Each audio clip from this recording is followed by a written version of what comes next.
We begin tonight with one of the biggest nationwide days of protest since the killing of George Floyd in police custody. A 12th day of demonstrations in dozens of cities, demands for justice and change, not just in the name of Floyd, but for African Americans, saying they have long been victimized by systematic racism in America. Tens of thousands of people packing streets and parks in New York City, Philadelphia, Chicago, and Denver, carrying signs reading Black Lives Matter and chanting the names of George Floyd, Breonna Taylor, and Ahmaud Arbery. The nation's capital filled with thousands of protesters, a huge crowd gathering in front of the Lincoln Memorial. Protesters marching across the Golden Gate Bridge in San Francisco, and thousands turning out for the March for Justice in Seattle, including hundreds of healthcare workers calling racism a public health emergency. Many of the demonstrations still going on at this hour. ABC's Mary Bruce in Washington to lead us off.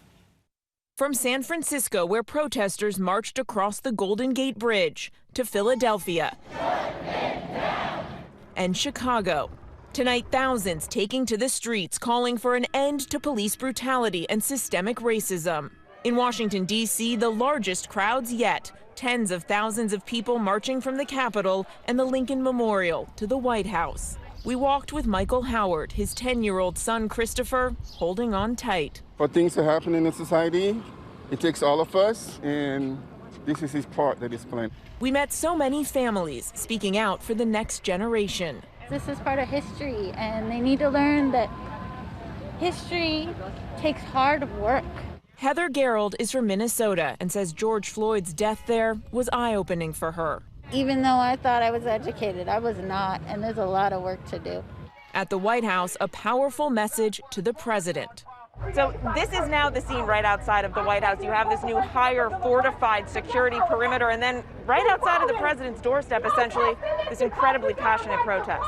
Ain't no power like the power of the people, because the power of the people don't stop. In response, tonight, Democrats in Congress are preparing to introduce legislation that would include a ban on chokeholds and create a national police misconduct registry.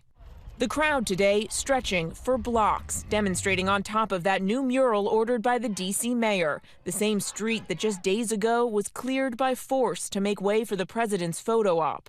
Now walking down the street right on top of that new mural, and the mayor telling us she felt it was important to send a very clear message that that kind of violence and force that we saw right here earlier this week never happens again. We saw something that I'd hope to never see in my lifetime in America, and that's the United States federal forces moving against American people in peaceful protest in the nation's capital. Courtney Walker brought her two small sons to witness this history, telling us their lives could depend on it. This is worth the risk, because if I didn't come down here today, their lives are in danger every day. So it's worth the risk to come down to make sure that change is effective.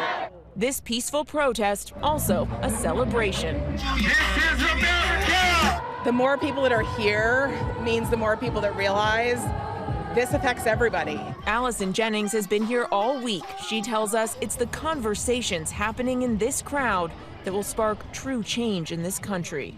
And that's what this is doing. It's teaching people about other things and showing them where the change needs to be made. Just the conversations that are happening right here. Conversations that are happening, absolutely.